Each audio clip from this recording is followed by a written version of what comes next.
Good evening, everyone. I'm Councillor Kelsey Lerney, Winchester City Council Cabinet Member for the Climate and Nature Emergency, and I'd like to welcome everyone to this carbon neutrality open forum on planning for renewable energy across the Winchester district. A bit of housekeeping to start with. Please can you turn your cameras and microphones off unless asked to speak? Otherwise it can be very distracting for everybody else. This meeting is being recorded, so if you don't want to appear on the screen, please bear that in mind. We have time set aside for questions, but with the number of presentations we have this evening, it will be helpful if you could put questions in the chat as we go along so that we can either answer straight away or collect them in themes for the question and answer session at the end. If you'd like to show the agenda for this evening, Alex. Thank you. Energy is a massive topic in relation to climate change. The combined fossil use of residential, commercial and industrial sources represents a significant majority of the district's greenhouse gas emissions. While fuels such as hydrogen, biogas and hydrogenated vegetable oil, a switch to active travel, and investment in insulation and increased energy efficiency are all going to play a part in reducing the carbon footprint of our homes, offices and journeys. In order to reach carbon neutrality, it is clear we need to be using renewable electricity for our heating and vehicles, as well as our existing electricity needs. That's going to require significantly more capacity in the electricity supply system, as well as significantly more renewable energy going into that system, with ideally a significant proportion of that renewable energy coming not only from within our own district, but from sources that can benefit local people. So this evening's meeting is going to cover some of the work the council and our partners are doing to drive that much needed change. And I will hand over to Alex Eborn, our Sustainability Manager, to talk about the Winchester District Local Area Energy Plan, which is a very important part of that work. Over to you, Alex.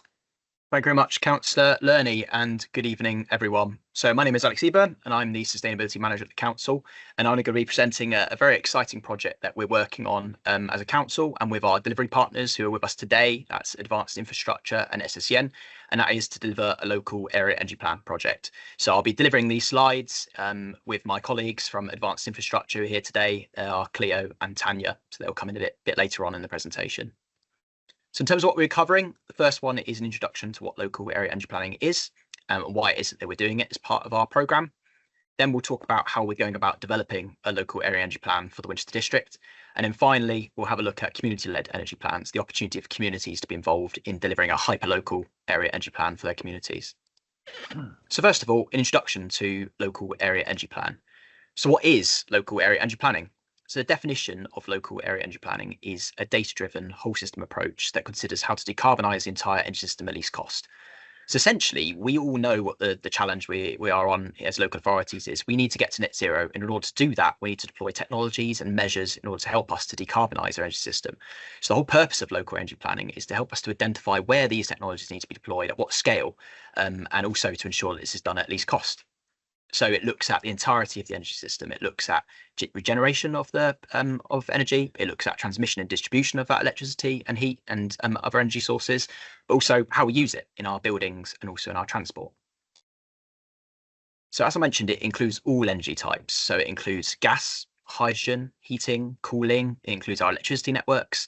It also looks at generation, storage and flexibility. So things like solar PV, onshore wind, battery energy storage systems, and also those end users of the electricity and the heat that we use. So that would be our domestic, our non-domestic buildings, and also transport, in particular electric vehicles and the charging infrastructure required to charge those vehicles. And this is just a snapshot of a local area energy plan that's recently been developed by Swansea. And one of the key outputs of that process is a high-level map showing where these technologies need to be focused and installed. So that's one thing we'll be looking to develop as part of our local area energy plan. There's lots of stages in developing a local area energy plan. The plan development itself is typically done through 7 stages, and those align with a methodology that's been put together by an organisation called Energy Systems Catapult. It's typically used by all local authorities that have been through the process of developing a local area energy plan. Once that plan has then been developed, the next part is implementing and delivering that plan. So a local energy plan is really good at identifying where those measures need to be across the district, but then we need to go about implementing them. Some of that will be delivered by the council, but equally a lot of it will be delivered by other partners and bodies across the district. So a local area energy plan is the end output of the local area energy planning process. It's led by local government, but it's developed collaboratively with, first of all, our energy network operators. So those are our electricity network operators and our gas network operators, those who are going to be building the capacity and the infrastructure to enable this change, but also other local stakeholders. And it really is a collaborative plan that involves lots of stakeholder engagement. The end output is a plan which provides an area, in this case the Winchester District, with a fully costed spatial and visual plan that identifies the change needed to our local energy system and also our built environment. And the level of detail is equivalent to, you may have come across the term, an outline master plan. So what it will show is what needs to happen, where these technologies need to be deployed, when they should be deployed, and also by whom, recognising that the delivery of our carbon neutrality targets is going to be delivered by lots of stakeholders across the district. And this local energy plan provides an evidence-based plan that can be used to then channel investment into a local area to support our net zero transition. Local area energy planning itself is really popular amongst local authorities and also other industry stakeholders, and it's currently recognised as the leading method for translating those climate targets into local energy system action. And you'll see on the slide there a brief snapshot of some of those local authorities that have either gone through the process, have now developed a local energy plan, or in the process of developing a plan. And the latest statistics shows that every month about 10 new local authorities are approving and making plans to develop a local energy plan, which is really exciting. Lots of value in developing a local energy plan, so we recognise it as a critical enabler to the decarbonisation of our local energy system in the Winchester District. Developing a local energy plan is a key ambition and objective set out in our council plan, which is our overarching strategic document, and also in our carbon neutrality action plan, which sets out how we're going to go about achieving our carbon neutrality targets for the Winchester District. But also, the benefit and the value of the local energy plan extends beyond just our local area.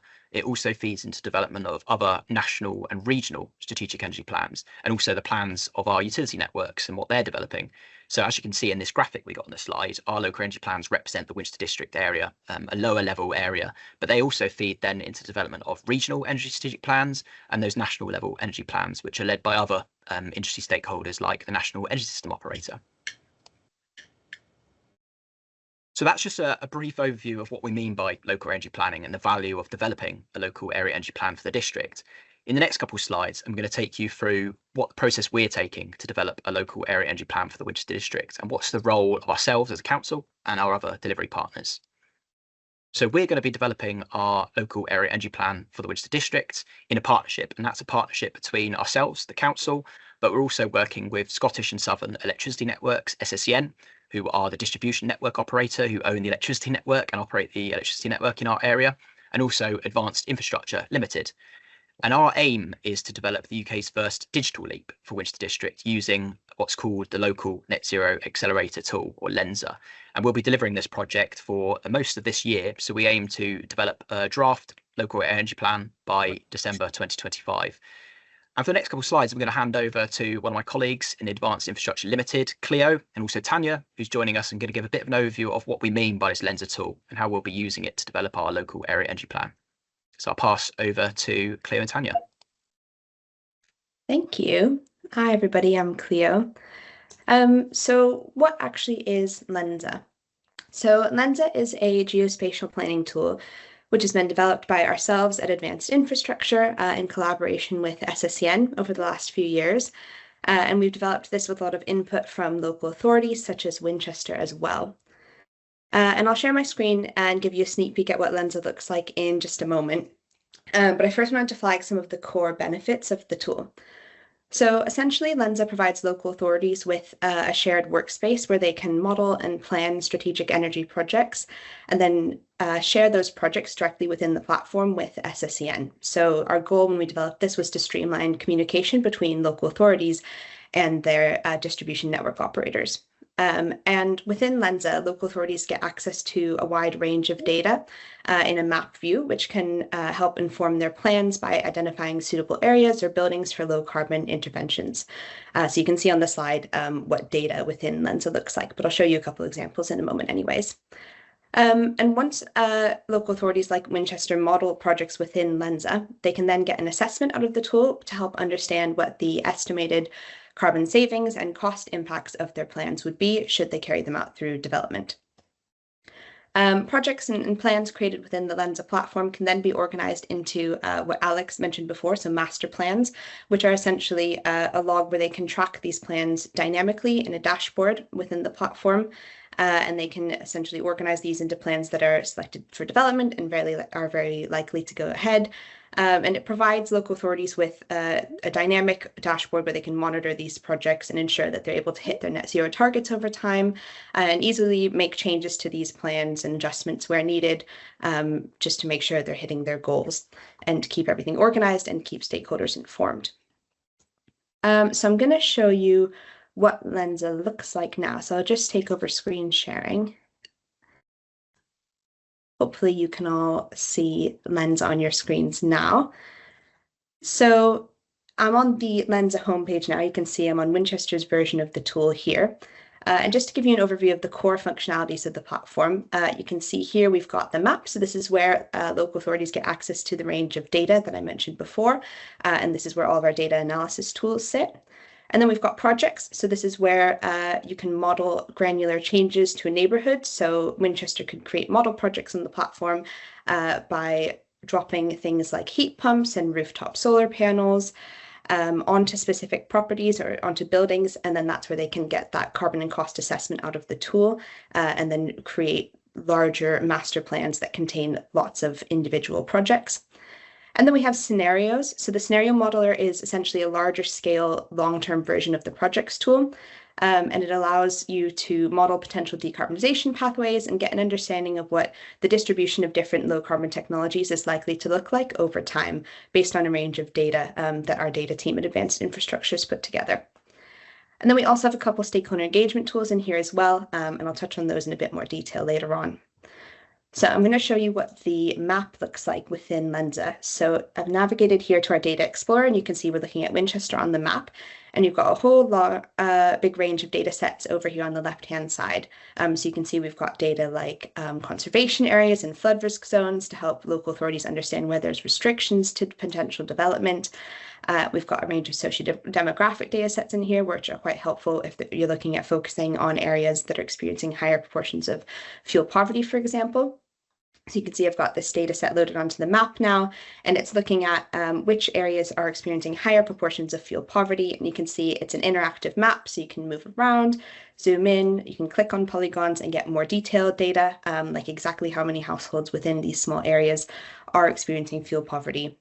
And we've got a whole range of data sets within the socio-demographic folder in that same sort of category. There's also quite a bit of data within the Lensa platform that SSEN has kindly provided so that local authorities can view things like substation capacity. So on this map here, we're looking at primary substation capacity, and this helps local authorities understand where there's potentially enough capacity for a new electrical connection versus where there's likely not enough capacity. So you can see these large green polygons are showing supply areas where there's likely enough capacity for a larger new connection versus these red areas would likely need investment into the grid if there was going to be a large connection in the near future. So something like a bus depot or a really large EV charging hub. Then there's also quite a few data sets in here that were modeled by the data team at Advanced Infrastructure, which help with feasibility assessments. So these are building level data sets, which show the suitability of different properties for low carbon technologies. So in this case, I'm looking at rooftop PV potential. So this is identifying which properties are likely to be suitable for solar panels versus which ones are likely unsuitable based on things like the size of the roof and the orientation. And then we've even included information in here, if you click on properties, showing the recommended array size for solar panels and what the estimated generation would be annually. So once the local authorities looked at these ranges of data sets, potentially added their own data into the platform, what would they do within Lensa once they've done that? So the next step would be to create a project. That's what I was mentioning before. So the projects tool is where you can model these specific granular changes, like applying solar panels to a specific set of properties. So in this example project that I created here in advance, you can see I've deployed a bunch of solar panels onto properties within this neighborhood here. And on the left-hand side, you can see there's a bunch of other technologies which can be modeled within Lensa. So you can look at electric heating projects using ground source and air source heat pumps. You can look at larger scale ground mount PV. So rather than rooftop solar panels, you could look at modeling something like a solar farm. You can look at new builds, EV chargers, and there's additional technologies you can add in as well. So in this case here, I've bulk deployed solar panels. If I zoom in, you'll be able to see the icons there onto all of the properties within this area. And I've been focusing on this area specifically based on the fuel poverty data set that we were just looking at. So this is a neighborhood that's experiencing a slightly higher proportion of households experiencing fuel poverty. So I've bulk deployed solar panels onto all of the properties which were deemed likely to be suitable for this technology within this specific neighborhood. So you can then run an assessment on your project, which I've done in advance, and you can see the number of households where I deployed solar panels. You can get the estimated carbon impact of your plans, and then you can see what the estimated cost would be if it were to be funded from one source. So these are quite interesting insights, which could then be exported out of the platform and used by the council. And they can also be then shared with SSEN. So then SSEN gets a view of where demand is likely to be on the grid and when it's likely to be developed. So if I go back to the homepage here, I mentioned the stakeholder engagement tools, and I wanted to touch on data stories in a bit more detail. Data stories is our stakeholder engagement tool, which allows Winchester to take data and insights, projects, surveys, any kind of work that they've created within Lensa, and then share that with the public to get feedback from yourselves. And to take you through an example of a data story, I'm actually going to pass over to my colleague, Tanya. Thanks, Cleo. I'm just going to share a data story with you. Hopefully you can all see that. So just to follow on with what Cleo was saying, we have this nice feature called data stories. It's a nice stakeholder engagement tool. And essentially what it does is it combines interactive visualizations with the narrative that you want. So for example, Winchester Council could use this to share project plans, which Cleo was just showing. And this essentially will help communities to basically better understand proposed changes and provide feedback. So this is an example data story that we've made. This is not for a project, it's actually for a sample baseline. I just want to go through it and show you how a data story would look. So on the left side, you can see that you have the narrative here. And on the right side, you can see that is an interactive map. So you're able to actually click through and have a look at the actual data that's being referenced here. The one big point of a data story is that as you progress through the data story, it builds a picture, or I guess a story of what is going on in your area. So this is a nice example of how a baseline would be lined out in a data story. And that's something that we're currently working on making. Which brings me to my next point.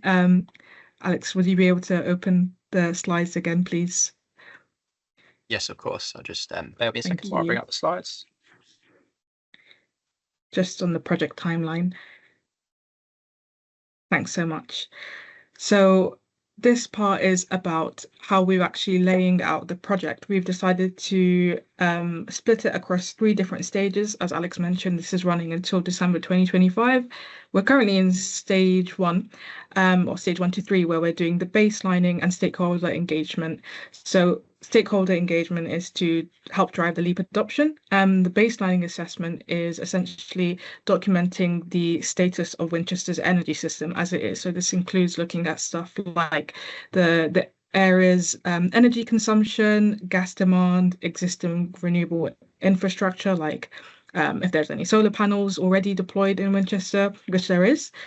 And then the next stage is scenario modeling. So this happens kind of in the middle of the project, where we'll be basically modeling different options of different technologies being deployed in the future for a net zero transition. we essentially compare different vectors. For instance, if you were to go down an electrification route versus a gas route, and then this allows us to evaluate different scenarios for their feasibility and cost effectiveness. The final stage of this project is actually developing the LEAP itself. We'll be refining the scenarios and also reviewing it with stakeholders to actually identify what the most optimal pathway is, alongside developing sample pipeline projects. And finally, documenting all our findings in the actual local area energy plan, all incorporating stakeholder feedback throughout the entire process. So that is an overview of the project delivery, and I can hand back over to Alex.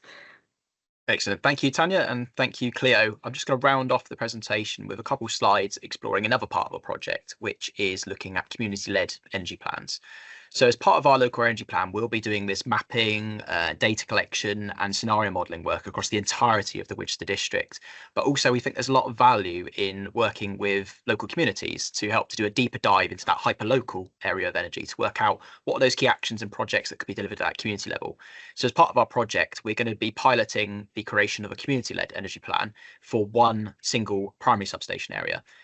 Now, I know primary substation area probably doesn't really resonate with many people, so I've got a slide after this to explain what it is and why it's such an important part of our energy system. But essentially, across the Winchester district, the map on the right shows all of these primary substation areas that all buildings and all energy generators are all served by across the Winchester district. There's 26 of them within the district. Some of them cover quite a large area of the Winchester district, some only a small part. But what a primary substation area is, and it's really important, is it essentially covers the local area of our energy system. So this diagram is what I try and do is attempt to show you and simplify you what the current energy system looks like for our electricity system. So first of all, on the left here, we have power generation that's done by really large generators. Think about your power plants, think about your large wind turbines onshore or offshore, think about your large solar farms. That electricity then enters the electricity network, and that starts at the transmission system. Now, the transmission system is essentially your motorway of the electricity network. This carries electricity at really high voltages. And the reason it's done at high voltages is that's most efficient for the transfer of electricity across long distances. The higher the voltage, the more efficient it is to transport. Think about your pylons. That's the kind of thing that we're thinking of, the transmission system. Along the way, there's lots of substations. The purpose of a substation is essentially to drop the voltage. So as we start going from this high voltage down to the areas where we all live and work, you know, our buildings, our electric vehicle charging points, we need to get that down to the voltage that we can use at 230 volts. So the electricity is stepped down at substations to lower and lower voltages before it then enters the distribution network, which is what SSCN operate. This one, think about this as your A roads, your B roads, and your local roads. It's all about bringing that electricity to the places where we work and live. So 33,000 volts is the highest voltage it's carried at, and that is, think about your A roads, before then going down to your B roads at 11,000 volts, and then our homes, where it's dropped down finally to 230 volts so that we can use it. Now, this area where we're looking at these lower voltages is your primary substation area. Essentially, every building within that primary substation area is served by one primary substation. So that's the kind of geography that we're looking at. A primary substation area typically incorporates usually a number of villages, a number of towns, and a couple parish areas. So it gives us a really good geographical area to focus our work on. So the purpose of our community-led energy plan part of the project is to empower communities to respond to the challenge of a net zero energy transition. It's also to enable those communities to build their knowledge of the local energy system and also what kind of solutions are required and how they might be involved in achieving that. It's also identifying opportunities for community-led projects and investment, whether that be delivered by community groups or community energy organisations. Also to educate communities and build their capacity for this community-led delivery of projects. And ultimately, while this project will only focus on piloting this on one primary substation area, we'd like it to be a replicable process that we can take forward for all the other primary substation areas within the Winchester district. And all of this will provide really useful granular data and insights to help us to achieve our carbon neutrality targets. And that is just rounding off our presentation on local area energy plan. So I'll pass you back on to Councillor Lerney.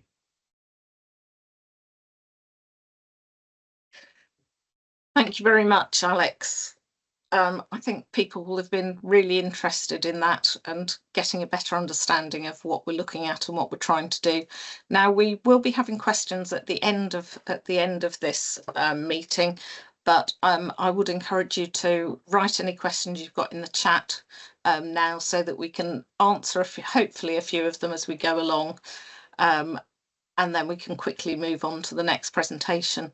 I'd like to welcome Winchester Action on Climate Crisis to this meeting to give us an update on renewable energy deployment across the Winchester district. Thanks very much indeed. This presentation is a very short one. It takes the report from our 2024. This is a third report that we've produced on renewable energy in the district. And it uses, of course, published data, which the last available data was 2022. We will be updating this in the next round very shortly. So if you could move on, Alex. Thank you. How are we doing? Well, there's those two. Oh. Could you just back it up one, please? Thanks. Local renewable energy as a percentage of demand, if we take the baseline of 2013, steady increase in the production of renewable energy, as you can see there, 13.6 up to 17%. I have to say, first of all, very much attributable to solar farms. The percentage of rooftop solar and so on is tiny in comparison with that, as we'll see later. If you could click again, please. What does that mean? Well, if we're only achieving now 17% and we want to get to a district that actually generates annually as much usage as takes place locally, for all the reasons we were hearing about, the difficulty in transferring electricity around the country, we probably need a six-fold increase in the amount of solar, and that really is a heck of a target. If you could click on, please. And what's going to happen with demand? Well, I think in his introduction and in Kelsey's introduction earlier, we were talking about the significant increase in demand through things like increased technology, data centers, heat pumps, electric vehicles, and so on.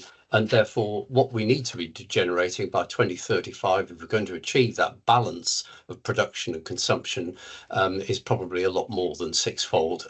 We don't know what that is yet, but estimates have suggested in our organisation it might be up to ninefold. But there we go. Next slide, please. So in terms of the pace of renewable energy, it's been very slow over the last 15 years, particularly. It needs to increase rapidly, not just from to get to where we have done now, which has taken an age, but in order to get to 2035, which is just a short while away. So next one, please.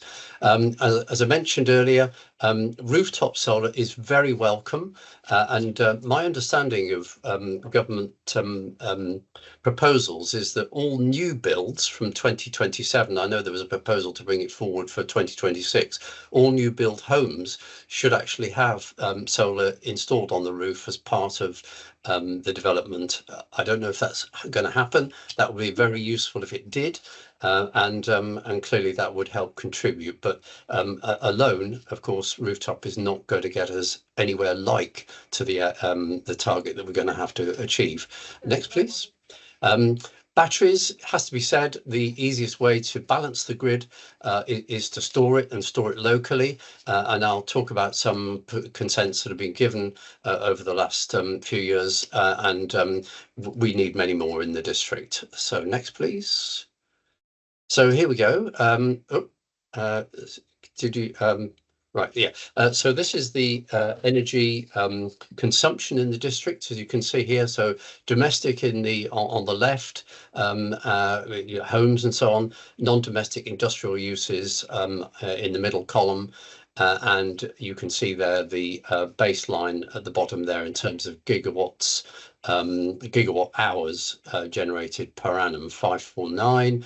And then if we just go to the next slide, which shows you the level of annual generation, and you can see that it is at 94.4, which comes back to what we were saying earlier, the percentage. And in fact, if you move on to the next slide, the percentage that you can see there expressed in the columns takes you from 2016, where we were around 13%, up to 2022, where we up to 17.2%.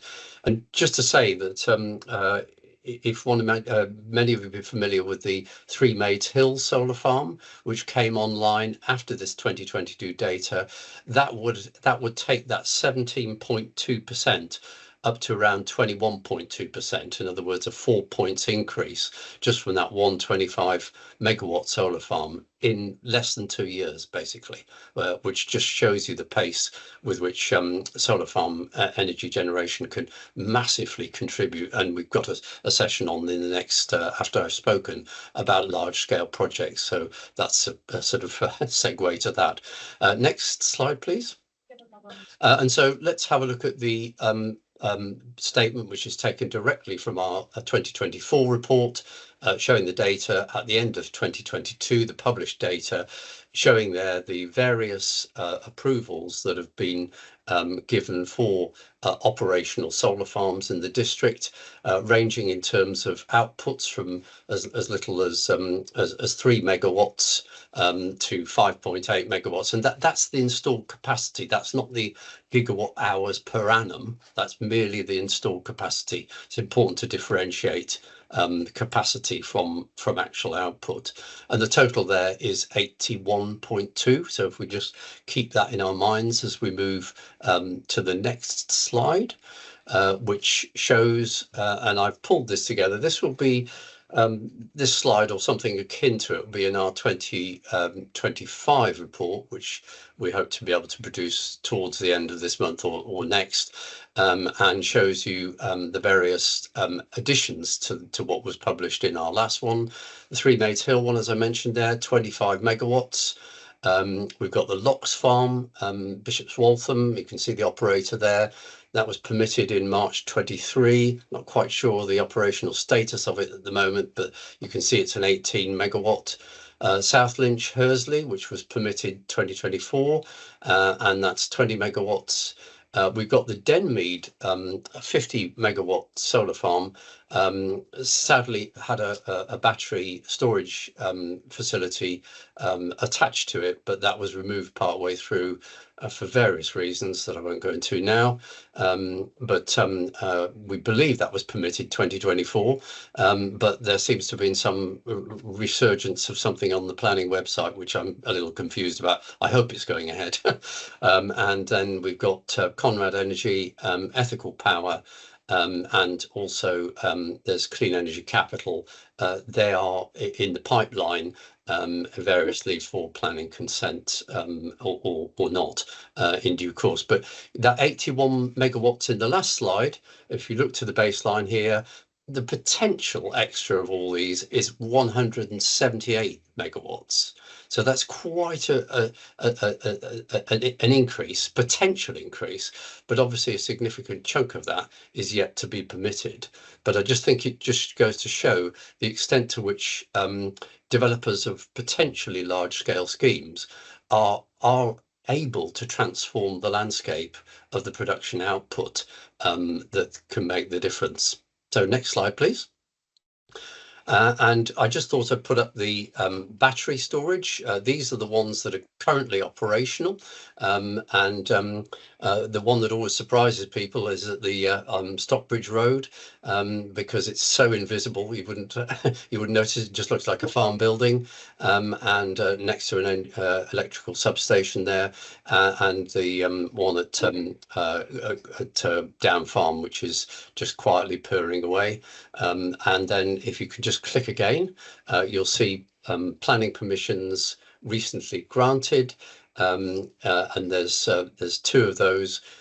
These are much larger, and these are the sort of storage capacities that, if we are to balance the grid at scale with future larger scale developments, then close to where they are going to be required in order to discharge, then these things have to be dealt with. And that there are fears that have been whipped up regarding battery storage, which do tend to lead to problems when developers push them forward. So if we can go to the next slide, please. Other sources of renewable energy, I've put two there. Onshore wind it was effectively a moratorium on onshore wind turbines in 2015, and that moratorium has ceased. There is potential for it in our district. Airflows in certain parts of the district are suitable, and therefore that should really be explored, because potential for that is clearly very good. And biomethane gas, well, those of you again coming back to 3 Mays Hill will probably have seen the Acorn Bioenergy biomethane digester. The tanks up there, I understand, have been seeded, and production of gas will start this summer. The gas is tankered off to Portsdown Hill, where it's injected directly into the gas grid. But obviously there are other uses for it, including transport fuels, which that plant is actually doing in using many of the vehicles that are hauling to and from that plant are using biomethane, but not the tractors at the moment. So if we can just move on then to the key messages, and I've just got the slides that I presented earlier at the start of this to remind us in total. As a percentage of demand, we've grown it from 13.6 to 17. Solar farms seem to be the key to unlocking the big step change increases. We do need a 6-fold increase if we're to achieve anything like supply meeting demand, although it's lumpy, of course, hence batteries. And demand for electricity, we know, is going to increase. So if we just come to the very last slide, I think, which is that the pace needs to rapidly increase. Rooftop solar, brilliant, let's get on with it. But at the same time, it's not going to generate the sort of change that we really need on the scale we're going to need it, because it's very slow and it's piecemeal, and there are all sorts of installation challenges and so on that aren't there with larger scale solar farms. Batteries, it's written in the legend, we can't do without them, so we've got to find a way around it. We need many more. So just finally, coming on to the next slide. I think it's the final slide. It's probably just questions, I think. Yeah. But we'll come back to that at the end anyway. Thanks, Alex. Thank you, Kelsey. Yeah, thank you, Tim. We've got a couple of questions in the chat, but we will come round to questions at the end of the meeting. So we'll take as many as we've got time for. So that quite neatly brings us on from the current state of play onto large-scale renewable energy project, where the City Council's reporting on our work on solar power. So, Alex, are you dealing with this? Yep, that'll be me. Thank you, Councillor Lerney, and also thanks, Tim, for your really informative presentation. We'll be now talking about large-scale renewables. Obviously, Tim set out a need for us to look at developing increased large-scale renewables across the district in order to achieve our carbon neutrality targets. So this presentation will look at what we've done as a council to explore this further. So the content of the presentation will cover 3 areas. The first one is a bit of a background around what large-scale renewables are and where we are with that. Then it will look at what the role of the council is in terms of facilitating, enabling and directly delivering large-scale renewables across the district. And then finally, we'll talk about our large-scale renewable energy project, where we've looked at trying to identify potential sites that might be suitable for large-scale renewables. So starting with a bit of background, I thought it'd be useful just to briefly highlight what we mean by renewable energy generation. So renewable energy generation is energy derived from natural sources that are replenished at a higher rate than they're consumed. And within the UK, there's 4 main sources of renewable energy. Those are wind, and that could be onshore or offshore turbines, solar, and again, that can be deployed in a whole range of different uses, like on rooftops, on ground mounted, so it could be solar farms, also more novel installations like solar canopies. And the other 2 are hydroelectric and bioenergy. And the reason why I've highlighted wind and solar is because those 2 technologies represent the best opportunity in our Winchester district. And when we're talking about large scale, we're typically talking of technologies which are greater than 1 megawatt. And 1 megawatt is equivalent to about 1 million watts. So it's a fairly large installation. And when we're talking about 1 megawatt of solar, that would typically cover a couple of hectares of land. So existing renewable generation, I won't go into massive detail around this because Tim's done a really informative presentation on that, but I just provided some very up-to-date numbers from the latest data that's been released. And that is that there's 105.4 megawatt of installed regeneration capacity, and that was as of 2023. The vast majority of that is solar PV. So 99.5% of the renewable generation within our Winchester district is from solar panels. A small, very small contribution of onshore wind and hydroelectric. We're talking micro scale installations, and also about 0.4 megawatts of plant biomass. All of that together generates 93.4 gigawatt hours of electricity across the district. Now, when we take out the amount of electricity that we consume across the district, that represents about 16.8% of electricity. So that 17% of electricity that we consume comes from that local renewable sources. So obviously, to meet our growing electricity demands and transition towards carbon neutral, a drive towards increasing local renewable generation capacity is urgently required. And over the last couple of years, we've done various engagement around renewables to understand what the perspectives are from Winchester residents. And we found that increasing renewable energy is generally supported by residents across the Winchester district. So 2 instances of engagement that we've done. The first one was the Winchester Together for Our Planet, which was led a couple of years ago. That one was a climate assembly, and it looks at exploring what those key interventions that we need to tackle the climate crisis. And increasing local supply of renewable energy was voted as the #1 priority by the climate assembly with 76 votes. We've also done some of our own renewables engagement and a survey that we launched in the last couple of years. That survey, we found that of about 350 respondents, 91% agreed that more renewable energy should be generated in the Winchester district, and that's captured in the pie chart on the slide here.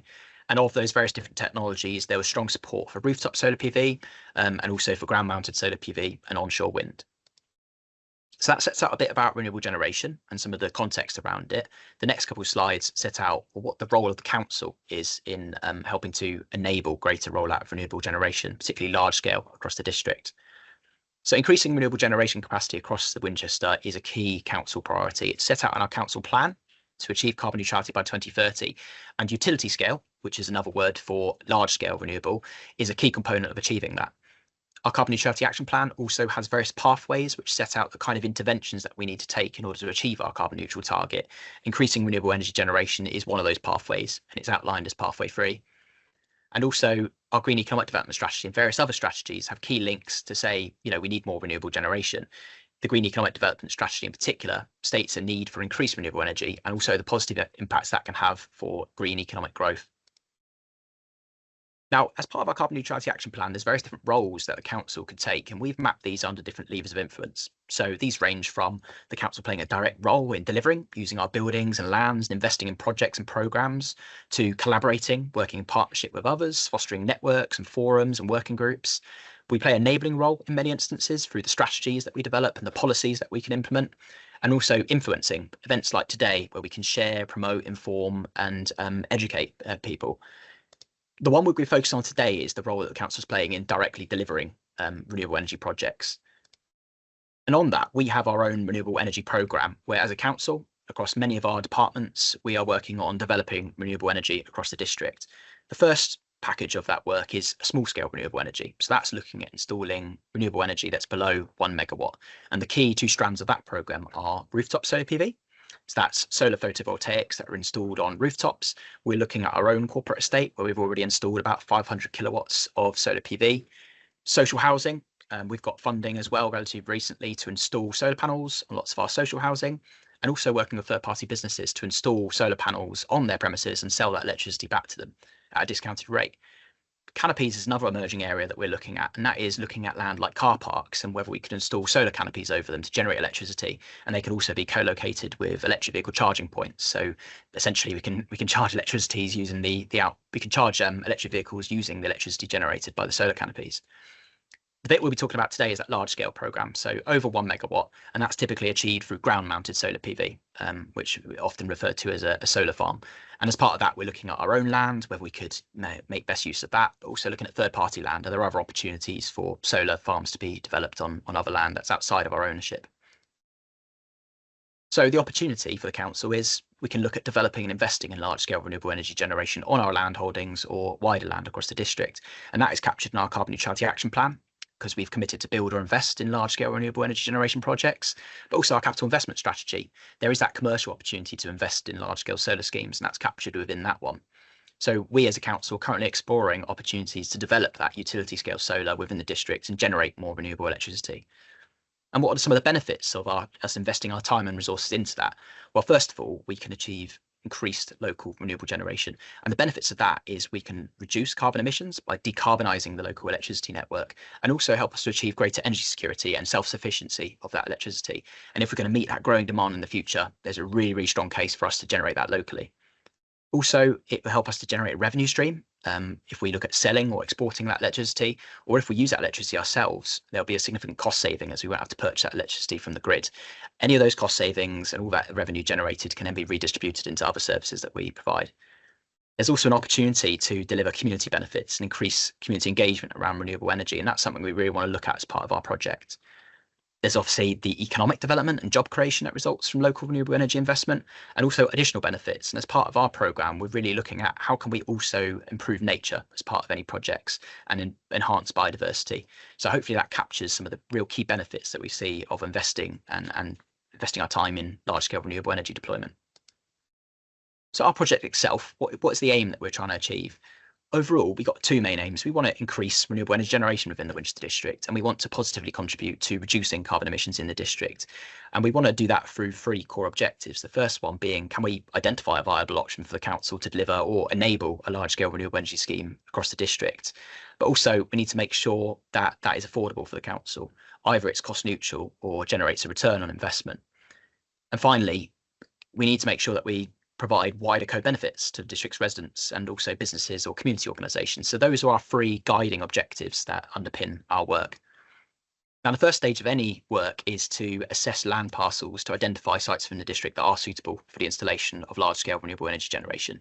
That stage is typically done using GIS-based desktop analysis.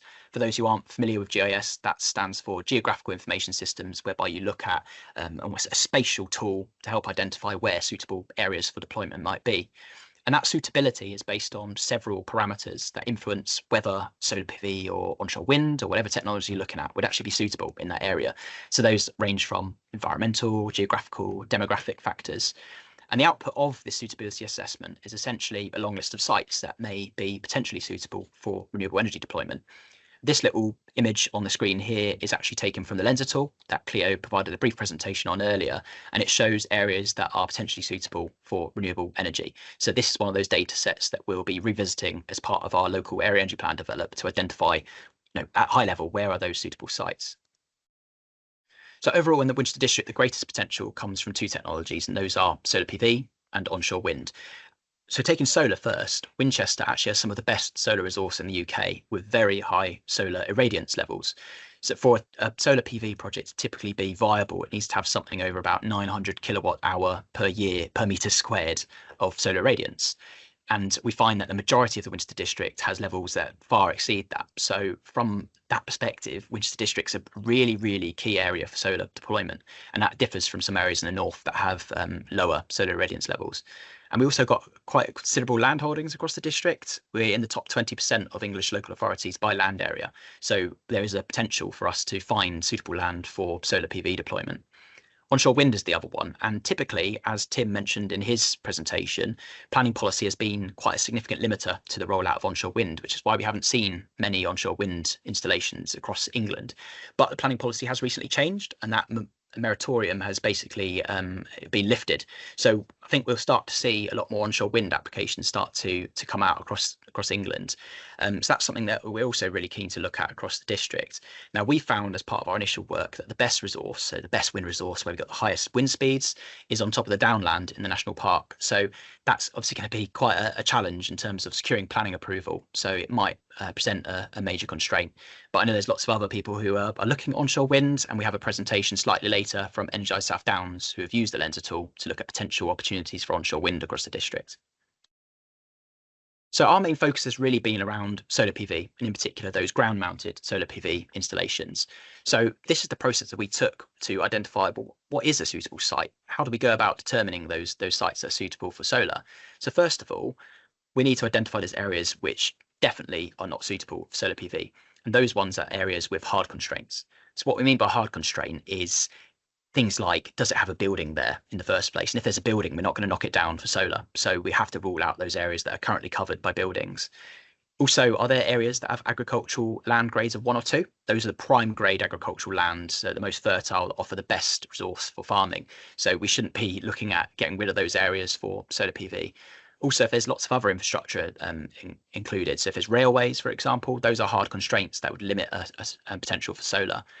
Woodland is another one, and also if there's areas covered by various protection statuses, so SSIs or areas that have got really important ecology. And finally, very steep topography does not lend itself very well to solar. So those areas are hard constraints that we'd rule out. Once going through that process, we'd have a few land parcels that may well be suitable for ground-mounted solar. So there's that prioritization aspect that needs to go in with that remaining land to identify which of those is more suitable than others.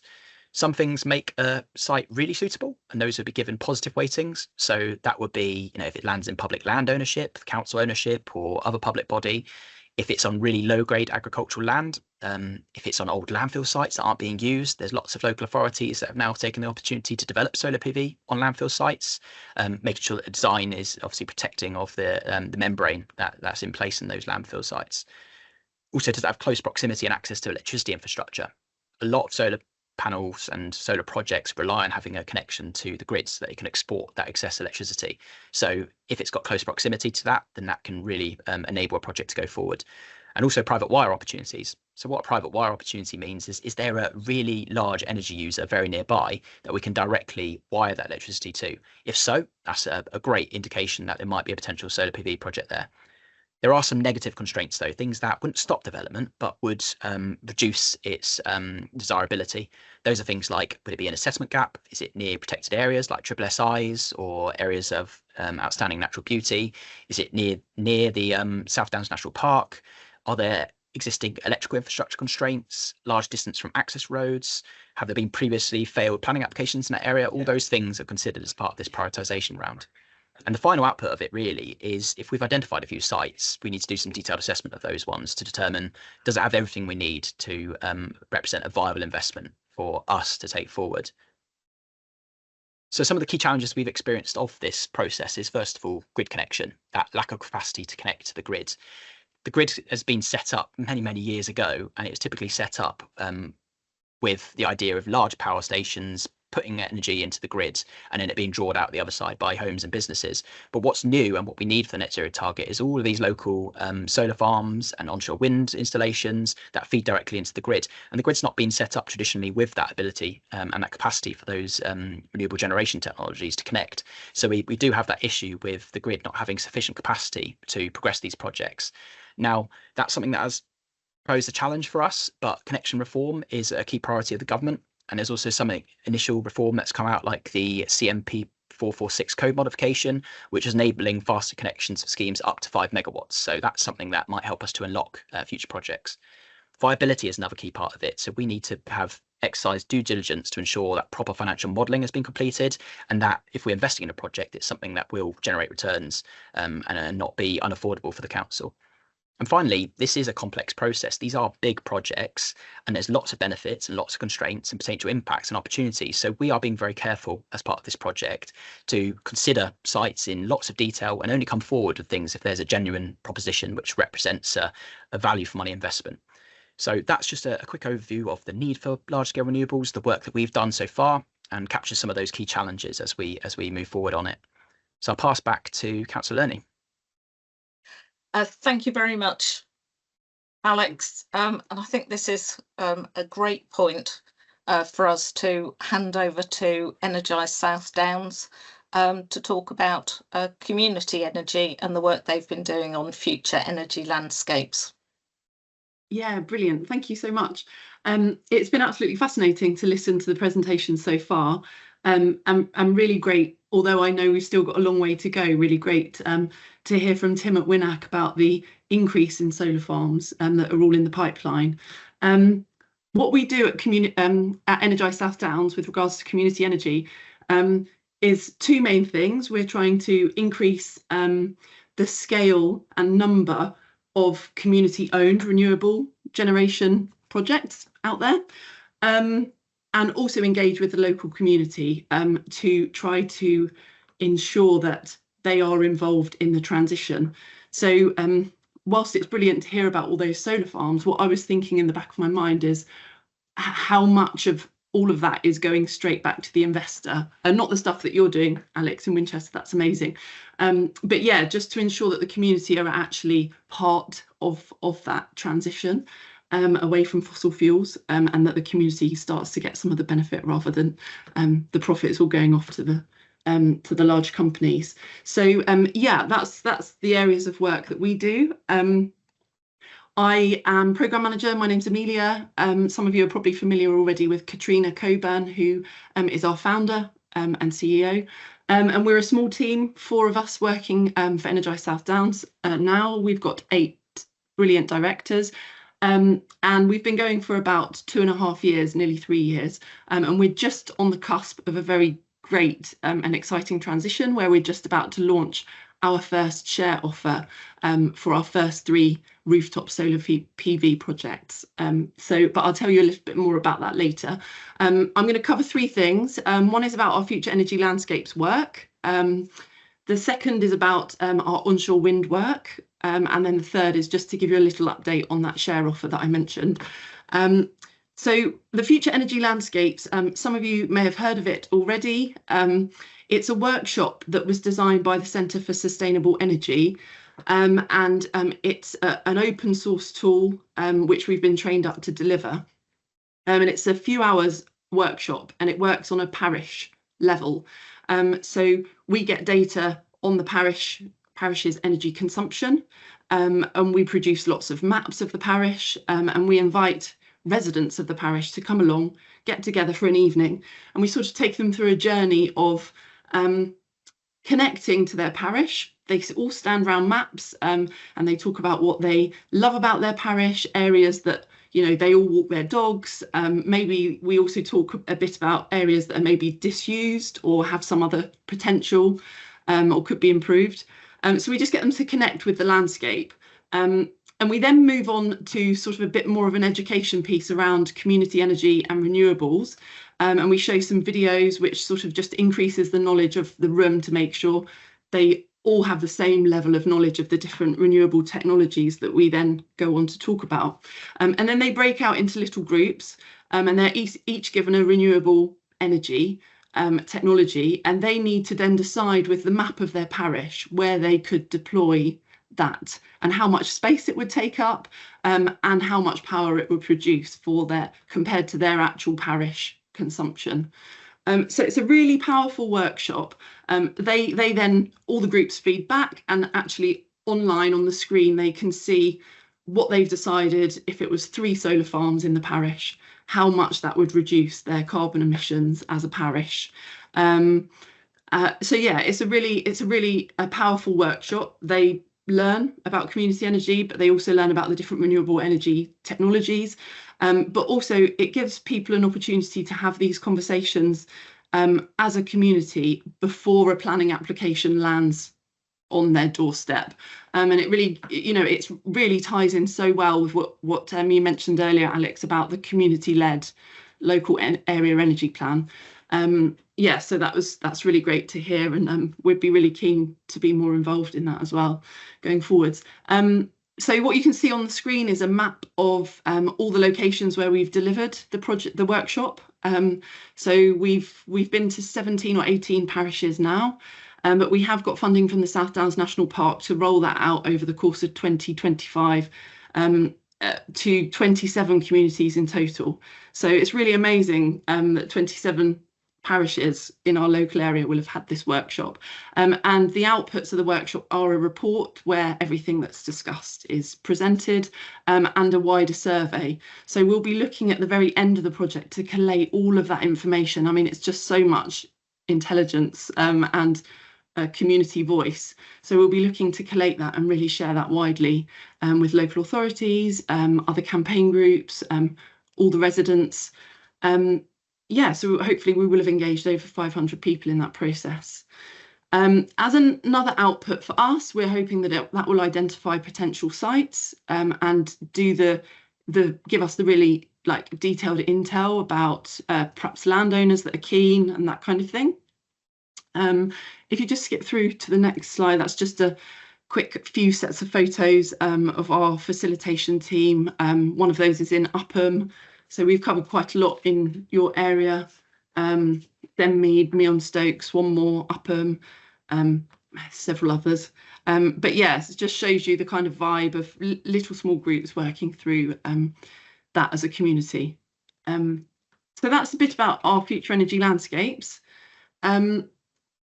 If I also talk to you a bit about our onshore wind work, as an organisation, we have an ambition that by 2030 we will have a community-owned onshore wind turbine within Hampshire. It's something that I'm personally really passionate about and really interested in. Our work has followed a really similar process to what Alex has just described, actually. Although you're talking about ground-mounted solar, loads of the same things. So we started, and the Lenser tool has been really useful for us for this. We started with using Lenser and data that Hampshire commissioned from the University of Southampton, using that in Lenser and then overlaying that with all the data layers that are already there to help us create a sort of, well, a very long, extensive list of potential sites for onshore wind. Other people have also come to us along the way, landowners, community groups, and they have sites already in mind. So we've been collating all of those as well.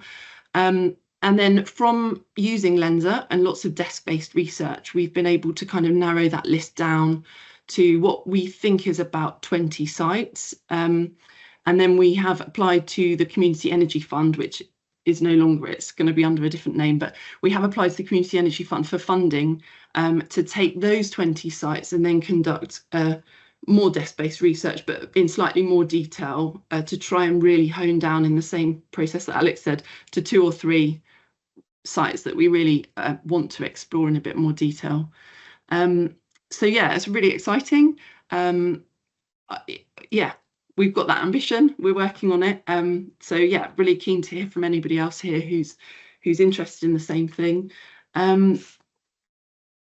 Just checking my notes, check I haven't missed anything. Oh yeah, so the next kind of the next steps, the things that we're super interested in with regards to wind and the fells that we do, that's the future energy landscapes. I think there's such a huge amount of data that's really powerful on Lenser, which is also a very easy platform to use. And that data, I think, would be really valuable to communities. So I'm interested in how we can make sure that that data filters through to our fell workshops in our pre-work, but also our post-work. So what I have been able to do for a couple of sites, actually, Swanmore was one. After their fell, they had specified 2 sites that they were quite interested in for wind. I was able to then go onto Lenser and analyse those sites in a bit more detail. And one of them fell within the national park, so they pretty much just, forgot about it. And the other one did have a little bit more potential, but I was also able to then identify another 3rd site, which looked like it had stronger potential. So yeah, having access to that is amazing because it means that we can give that knowledge back to the community. And if they're really an engaged community, they can kind of start to run with that a bit more. I mean, that's the dream, ultimately, if it's really grassroots up. So yeah, we're interested in how we can explore that a bit more. As I think we all know and all agree, working in partnership for us is really key.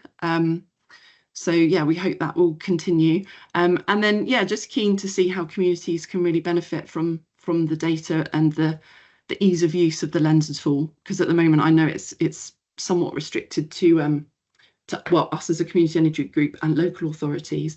So keen to see how that can kind of get out there a bit more into the community. And then if you just click through, yeah, great. I was just going to show you this. It's just an example of a quick bit of research that I might do on Lenser. So this shows Denmead, and the purple polygons are from the University of Southampton data, and they just highlight areas that are strong potential for solar. And the yellow, which you can just see overlaid or underlaid at the bottom, just outside the parish boundary, is where it identifies as suitable for wind.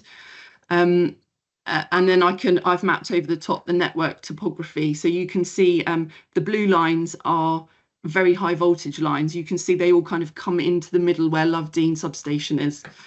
So just being able to see that kind of thing is really useful. You'll see, I think there's already a solar farm application in for one of those areas just near Lovedean substation. So yeah, I mean, it's just a really valuable tool which we've really appreciated having access to. So that's a little bit of an insight into our work with Lenza and on onshore wind. And then the next, or the biggest thing that we're working on at the moment is launching our share offer. So the way community energy works, in case anyone isn't familiar with it, essentially we have a business owner or a landlord who's interested in solar on their roof. We sell that electricity back to them for a much cheaper price than they'd get from the grid. But in order to raise that capital, we need investment from the community. And we do hope to provide those investors with a return of 5.5%. So it's a good return. And the minimum investment is set fairly low at just £100. So hopefully it's accessible to lots of people within our communities. So we've got 3 projects launching. And we are looking to raise £300,000, and that will be going live in July. And we hope to do that to raise that money before the end of September, and then we'll crack on with the installs. So you can see on the screen there, it's generating 270,000 kilowatt hours of clean electricity every year. So yeah, we're really proud to have got to this point because it's the first share offer that we've done. But if any of you would like to know more, there's our website on there which has got a bit more information about the share offer. We're collecting pledges at the moment, so that's where people might say, oh, I'm happy to pledge £500. Just gives us an idea of and contact details so we can follow up with people. But yeah, so it's a really exciting time for us. It's great to hear all the work that's happening in the local authority as well. Yeah, thank you. Thank you very much, Amelia. I think it's really interesting for all of us to hear the variety of things that's going on, not only across this district, but a bit wider afield. I have invested in the past in these kind of energy schemes, but of course there is always that caveat you have to add on that your money is at risk, so that is something that you need to think about before investing in these things, but the returns can be really good. And that brings us neatly on to South Wonston Sustainability with Barbara Lockie, with a presentation on their Community Energy Conversation Report and Future Energy Landscapes workshop. So over to you, Barbara. Hello, and thank you for inviting me. Having just heard Amelia, I'm thinking she's probably got an awful lot more experience of a FEL than I have. I've done one back in October 23, but we have seen the whole process through to the final report. I'm sure she's done plenty of that too. So this is very much a grassroots story. My journey with it, our little group's journey with it.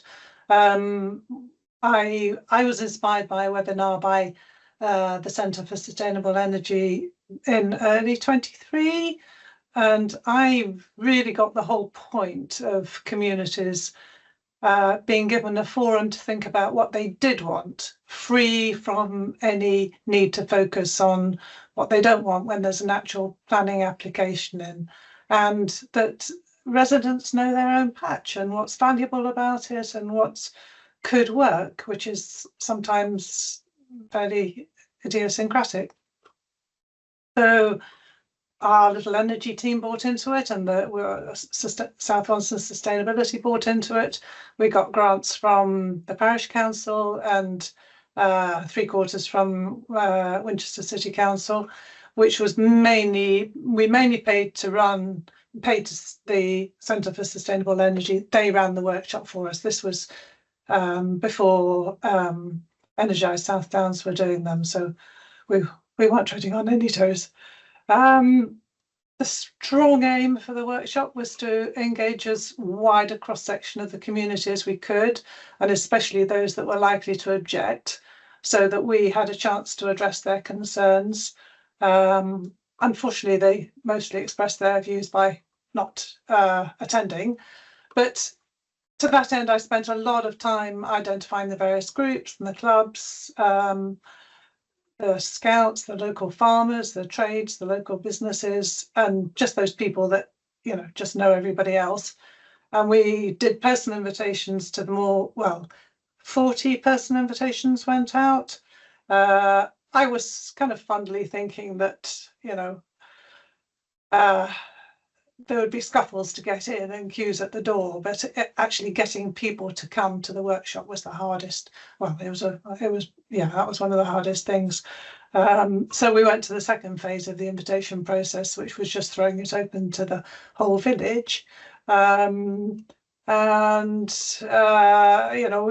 the end, it was the local Facebook group. In the end, we were leafleting people outside the school and the shop, but we got more or less 25 people there. And then there was the usual event preparation and logistics, and the map, the big map. The workshop itself we had in October 23. That was, and we had the facilitators from the Centre for Sustainable Energy, and they could honestly say they got no skin in the game, which I think worked in their favour for the residents. I think the map activity is a completely genius part of the whole thing. Alex, maybe you could show the map of that, the first slide. So you can see the pattern of post-it notes was fairly clear. The areas that people liked, and the blue ones where they didn't like so much. The presentation of the different renewable technology options, I felt it needed to be as concise and engaging as possible, because it is a very, hopefully a very mixed audience. And some of the less techie attendees, I think, would tend to zone out. And then I think some of the slides from that presentation, it would have been helpful to have printed out for the table exercise, which Amelia mentioned, the breakout into groups where you're debating a particular technology. That was good. I think every table needs to have a knowledgeable leader the whole time, rather than having them hopping between tables, which is what happened with us. Or I've even wondered about maybe the whole group engaging in a different style of decision making, like in sociocracy, where the focus is on consent rather than consensus, and you need to provide valid reasons for any objections. And then, yes, the next slide will show you. Thank you, Alex. There's the CSE's Caesar tool, which shows how much energy each of the proposals would produce, that from the breakout group exercise. This, for me, this spot was the culmination of the whole thing, but I felt it needed better visuals, and it was rushed. We were running out of time. People wanted their Sunday lunches. We had it on a Sunday morning. Which was a shame. So careful timetabling is really important. Having said that, this is teaching a grandmother to suck eggs here, Amelia, I'm sure, but a break, I think, was really important. It's quite, it takes quite a lot of concentration. I think if there'd been a proper break, 15 minutes where people could relax, they'd have kept the concentration better. As it was, people took their refreshments to the tables for the breakout group. So then we went on. That was. I think it went generally very well. I'm just nitpicking on the things that could be improved. Then there was the post-workshop summary, which obviously had to be done for the follow-up survey. There was I used the Centre for Sustainable Energy template. It was invaluable, we included a Google map, which is slide 3, Alex, which you can just see on the east and west sides, I put the little icons for where the suggested wind turbines and a solar array had gone. And then we designed a survey, a follow-up survey, for all residents in the village. So we use Smart Survey. It, again, using a useful template by CSE. We included demographic questions, which some people didn't like. They were all strictly anonymous. We put a notice through every letterbox in the village, giving them notice about this survey, with the option of completing it online or on paper for the older generation. And we had 209 people complete it out of something over 2,000 homes. And then there was the last job, which was collating the final report, which was time-consuming. We'd had 20 questions in the survey, which was the limit of the free version of Smart Survey, and more comments boxes than I kind of wished I hadn't put so many in afterwards, but and ChatGPT wasn't quite up to category, representing the categories of comment. Fortunately, they did fall into fairly clear categories, but I wanted to make sure that I represented them in the right proportions. So that was sort of, that just was very time consuming. The categories tended to be, impact on nature was a big concern. Objections around aesthetics, the noise of wind turbines, doubts about the efficiency of the technologies, like lack of sun in the UK. A number of people were conditionally in favour if there was some financial benefit or some other benefit to residents.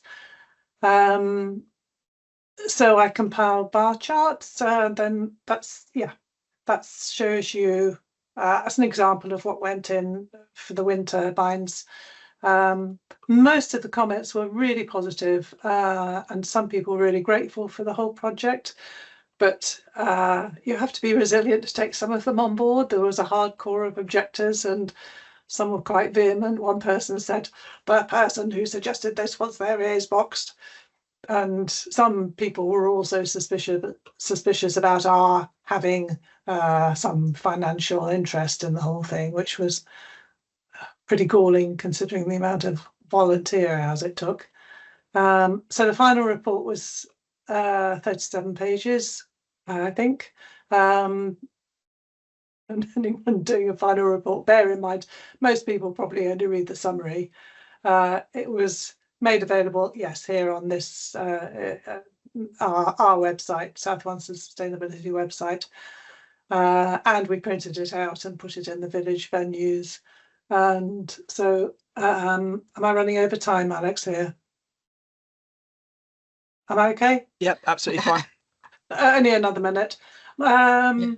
So my recommendations would be, you do need, it all takes a lot longer than you think. You need a team of at least 3 people that are fully bought in and willing and able to share the workload. You might want to keep your own names out of it in case anyone gets nasty. I would ideally have liked to follow this up with an open meeting in the village with some subject experts to express the concerns that were raised. But I was advised to wait till there was a concrete proposal, which was probably a good idea. And Stu Mills, sterling support as always. Huge thanks to him. And I think the Centre of Sustainable Energy, I'm not sure they're still doing these workshops, but they were good. All their templates were really invaluable. So I think my conclusions were that I had naively expected more interest from the residents, but in the end the results were encouraging. Possible downside of this sort of community project is that everyone else thinks that someone else is doing it all, so they haven't got to worry about it. We haven't yet discussed the proposals with the landowners concerned. We are working our way towards that.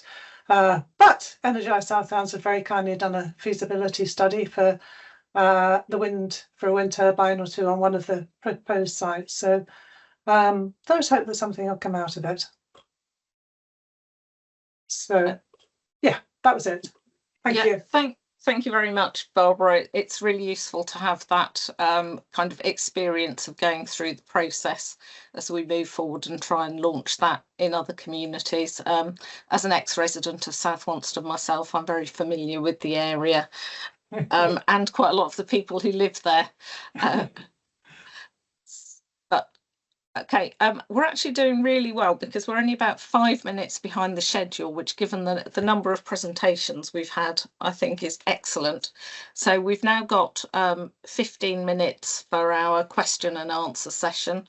We've answered a few as we've gone along, but going back to the top, particularly talking about the local area energy plan, we've got a good question around what happens if there proves to be a need for a new primary substation due to development or industrial use. I can take that one, Councillor Lerny. Yeah, if you would, Alex. So part of the reason for undertaking these large local energy plans is to form evidence base to inform the necessary infrastructure upgrades that we need. So SSEN are a delivery partner on this project. They really want to know what our needs and aspirations are for the area. So if our work uncovers that we've got a lot of demand for new generation or electricity usage in an area, that can build a really strong data-informed case for us to request SSEN put in that infrastructure work.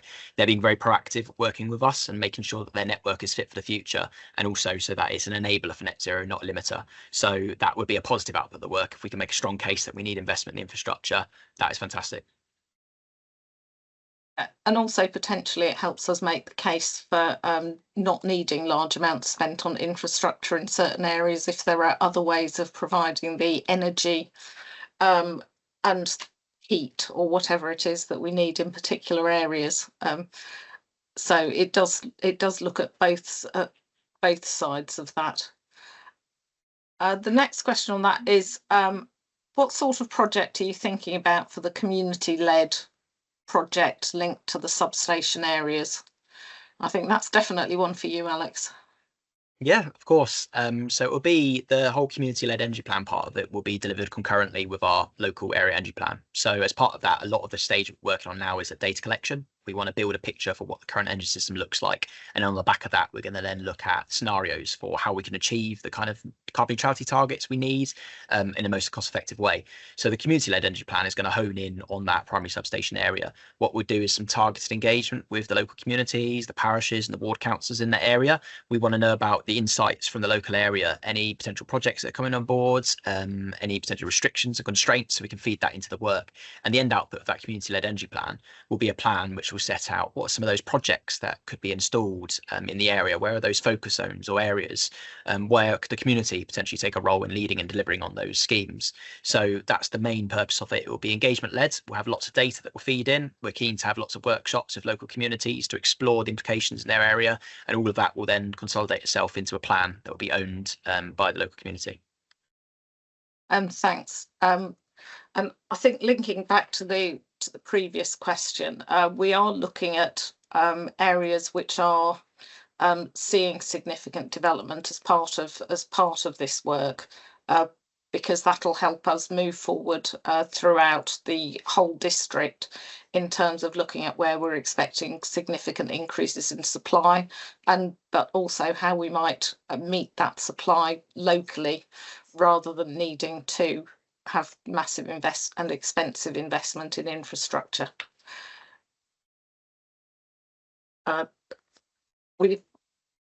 Next question is about intermittency of supply. We know in a number of parts of the district we have situations where at particular times of year energy supply can be intermittent. Are we looking at dealing with some of those kind of issues within the local area energy plan? Yeah, we will be. if that's the future that we're contending with, which is increased renewable energy, but also as part of it looking at things like battery storage and flexibility, so we can increase and be more flexible with how we generate and use our energy. So all of that, the key intention of it is creating an energy system for the future that is carbon neutral, but also continues to operate as efficiently as we'd expect. So yeah, all those things will be considered as part of the technologies that we review as part of the plan. Right, thank you. Moving on, we've got a question for Tim Jackson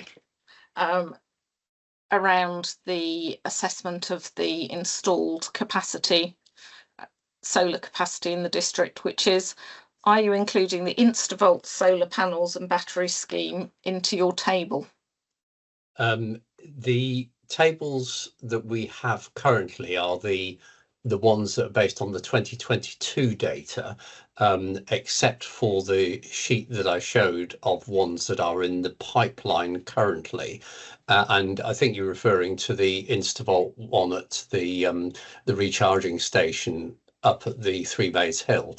And I can't recall offhand what the capacity of those are, but they will be very, very small. I mean, they're quite large panels, but in terms of the volume, the quantity of electricity that will generate, it's minuscule compared with the amount that they're going to need to discharge to motor vehicles coming in there, not motor vehicles, electric vehicles coming in there to recharge.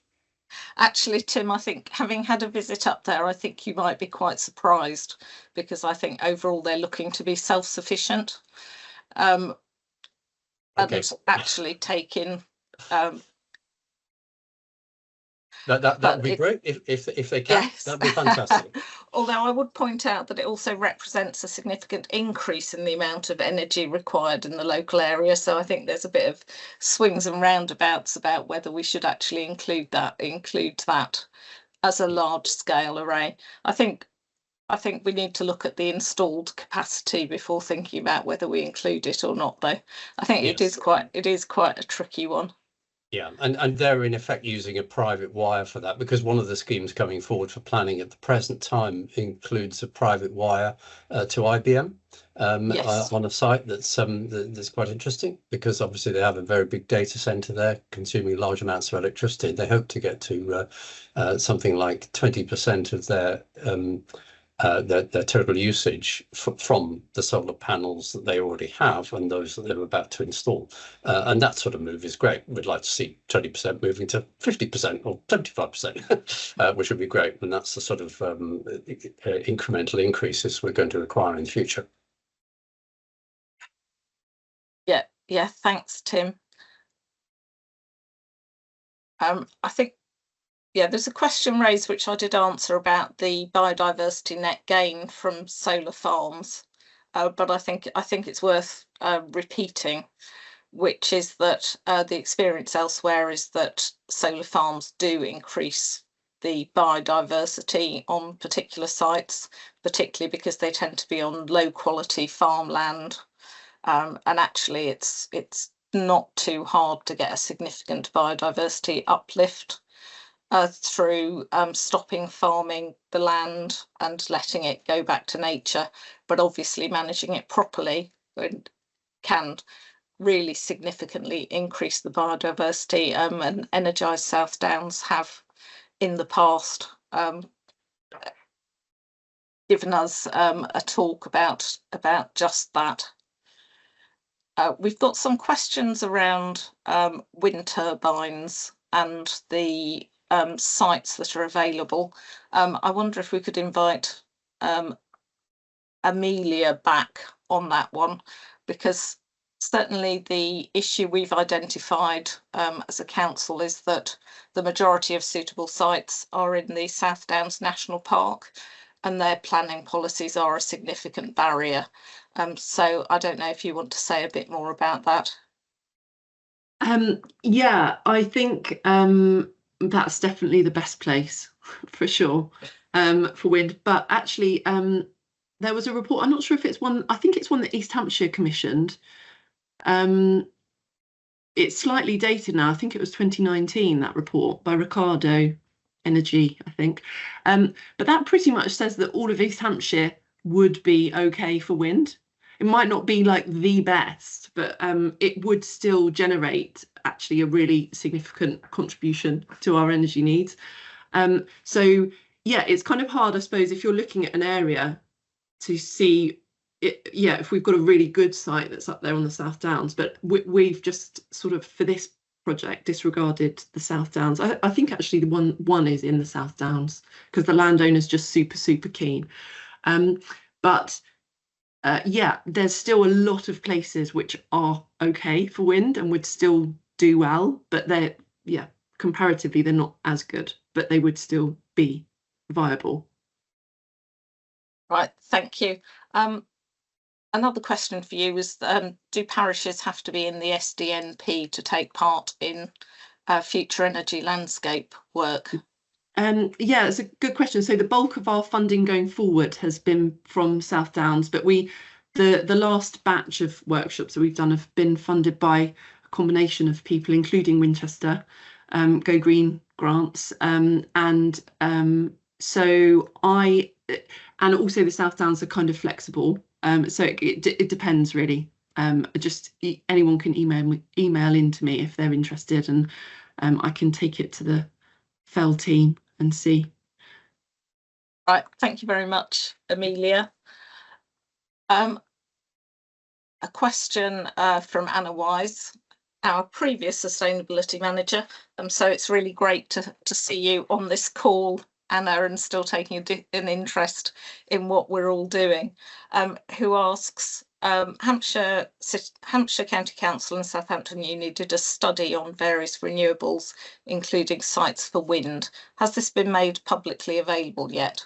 I don't know the answer to this. Maybe you do, Alex. Yeah, it has been. I think there's two areas you can get your hands on the reports. One's the Hampshire County Council got it on their website somewhere, and I know also University of Southampton, the members of staff who worked on that report are part of the Energy and Climate Change Division, and they've published that as an academic report. So I can find the links and put them in the chat, so you have that link. They did also work on some GIS mapping, and I'm not sure if that is publicly available. So I have to inquire about that one. Right, thanks a lot, Alex. I think that we've pretty much answered all of the questions that were in the chat, either in line or as part of the Q&A. So unless anybody's got any burning issues, I would just like to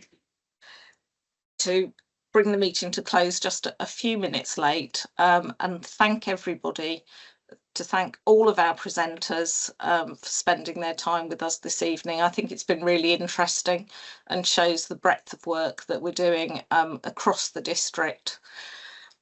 And also to thank all the attendees for coming together. I think it's really important to us to see that people really are interested in this work and support it going forward. So there's lots of positive comments in the chat, so we'll take those away and take them back to the rest of the team who can't be with us this evening, just to say thank you very much for all of your work. So I'd like to leave everybody to enjoy the rest of their evening, and just say good night to you all. Thank you.